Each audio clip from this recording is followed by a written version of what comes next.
Bonjour, donc moi c'est Clémence, donc vous êtes sur la chaîne It's My Marketing qui est une plateforme sur laquelle on parle de marketing digital et de stratégie marketing. Donc aujourd'hui nous allons parler d'un sujet qui est très intéressant qui est le nationalisme en marketing. Donc qu'est-ce qu'on veut dire par là? Donc là c'est vraiment un thème que j'ai choisi comme ça au fait pour parler de la manière dont on pourrait faire ressortir au fait l'image d'un pays sur un produit. Donc il faut savoir que chaque pays dans le monde, en fait, il y a certaines régions du monde et certains pays qui sont reconnus pour leur qualité et leur expertise au fait dans certaines industries. Donc quand on pense à la Suisse, on pense au chocolat suisse parce qu'on se dit que ce sont les meilleurs en termes de fabrication de chocolat. Quand on pense aux Allemands, on va penser aux voitures, donc à l'industrie mécanique, on va penser à Volkswagen, on va penser à BMW, à Audi et à d'autres voitures peut-être que je ne maîtrise pas.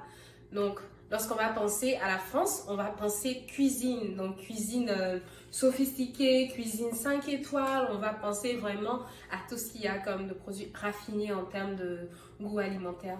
Quand on pense à l'Italie ou à la Chine, on va peut-être penser à la mode.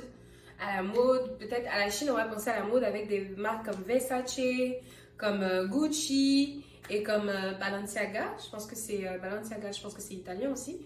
Donc, on va penser à ça. Ensuite, quand on va penser aux États-Unis, on va penser à la musique, au hip-hop, au R&B et j'en passe. Au fait, c'est pour dire que certaines zones géographiques ou certains pays sont reconnus au fait pour leur talent dans certaines choses. Donc, il faut savoir, en fait, s'approprier cette expertise et cette image de marque pour pouvoir vendre son pays et mettre de l'avant, au fait, son produit. Je ne sais pas si vous me comprenez. Donc, aujourd'hui, au fait, une personne qui veut acheter une bonne voiture va peut-être aller acheter cette voiture-là en Allemagne parce que cette personne saura que oui, en Allemagne, on a les meilleurs fabricants de voitures. Leurs voitures sont de qualité, du genre les voitures dures, je ne sais pas, peuvent faire durer longtemps sur une année. Donc, moi, j'aimerais m'intéresser au sujet ivoirien. Quand on pense à la Côte d'Ivoire, à quoi est-ce qu'on pense? À quel produit est-ce qu'on pense? À quelle marque est-ce qu'on pense? Est-ce qu'on pense à la production du cacao? Oui, mais pas trop. Combien de pays dans le monde, combien de personnes dans le monde savent que la Côte d'Ivoire est le premier producteur de cacao? Il n'y en a pas assez. Donc, quand on pense à la nourriture, est-ce qu'on parle de la tiéké? Est-ce qu'on parle du couscous made in Côte d'Ivoire? Non, on n'en parle pas souvent et c'est vraiment dommage. Donc, en quoi est-ce que la Côte d'Ivoire est reconnue? Et comment est-ce qu'une personne qui veut créer une entreprise, qui veut mettre de l'avant le made in Côte d'Ivoire pourrait vraiment utiliser ce genre d'image de marque-là pour booster au fait son activité? Ça, c'est intéressant. Donc, moi, je vis au Canada. Donc, au Canada, je suis dans la région, entre la région du Québec et la région de l'Ontario. Et ici, on a une entreprise de café, on va dire, qui s'appelle Tim Hortons. Et Tim Hortons, c'est une marque qui est reconnue à l'international comme étant l'une des marques les plus populaires. Et une marque canadienne. Et Tim Hortons, c'est devenu presque... C'est érigé au fait dans la culture canadienne. Tu vois, quand on parle du Canada, on pense tout de suite Tim Hortons. Pourquoi? Parce que Tim Hortons est là depuis, je pense, peut-être 4 décennies ou plus. Et c'est un service au fait de café, un peu comme McDo. Et ils offrent du café un peu partout au Canada. Mais bien au-delà de ça, ils se sont positionnés au fait comme faisant partie intégrante de la culture canadienne. Ils se sont positionnés de telle sorte à dire aux gens, ok, quand vous venez au Tim Hortons, vous faites des souvenirs pour la vie, vous venez avec vos enfants, vos parents, votre famille, et ça vous fait des souvenirs, ça vous permet de vous rapprocher de vos proches. Et les couleurs du Tim Hortons sont au rouge et blanc. Donc, ce qui fait penser aux couleurs du Canada. Donc, tout de suite, quand on pense Tim Hortons, on pense Canada. Et pourquoi encore ils ont eu un avantage? Parce que nous sommes au Canada, c'est un pays qui est froid, c'est un pays où l'hiver dure 8 mois. 8 mois à peu près, donc il fait tout le temps froid. Et quand il fait froid, les gens vont chercher du café, ils vont se chercher des boissons chaudes. Et Tim Hortons, il faut savoir que c'est le nom, au fait, d'un joueur de hockey. Donc il faut savoir que le hockey est le sport numéro 1 au Canada.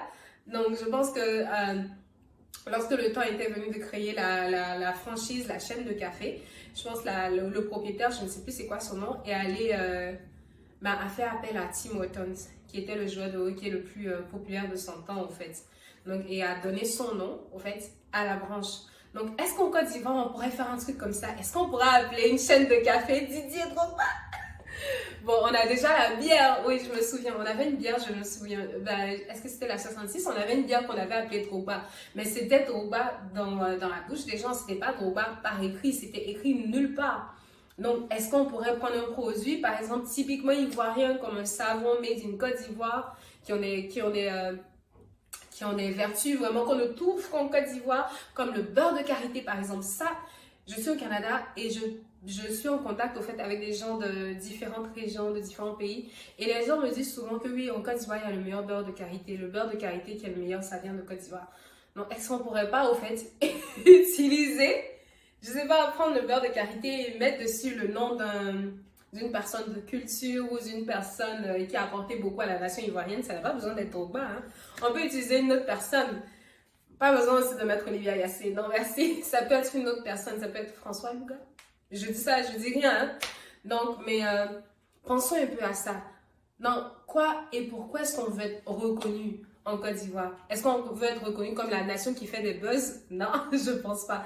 Mais comment est-ce qu'on veut s'exporter au fait au monde entier? Comment est-ce qu'on doit reconnaître la Côte d'Ivoire? Parce qu'aujourd'hui, quand on parle on pense Corée du Sud, on pense la vague Hallyu, donc la vague de divertissement, la vague de popularité au fait dans le cinéma, dans la musique, dans la K-pop. Mais au-delà de ça, il y a une période où les Sud-Coréens étaient un peu plus reconnus pour tout ce qu'il y avait comme outils électroménagers. Il y a des voitures qui viennent de Corée, les Honda, les Hyundai viennent de Corée. Je pense que Samsung aussi c'est coréen, LG c'est coréen, donc vous voyez, ils étaient déjà connus dans ce domaine-là, mais maintenant c'est vraiment le domaine culturel qui prend de l'ampleur. Donc en Côte d'Ivoire, pourquoi est-ce qu'on veut être reconnu? Lorsque moi demain j'irai parler au fait avec les Canadiens ou avec les Américains, quand je leur dis Côte d'Ivoire, est-ce que je leur dis nécessairement Didier Drogba ou est-ce que je leur parle de la tiéké, du beurre de karité ou du cacao dans son état brut? Donc ça c'est une question intéressante. Et vous, comment pensez-vous que la Côte d'Ivoire doit être reconnue? Quel produit doit être placé comme l'image de marque au fait du pays? Donc, mettez ça en commentaire. Puis à bientôt sur Esprit Marketing pour de nouveaux contenus vidéo.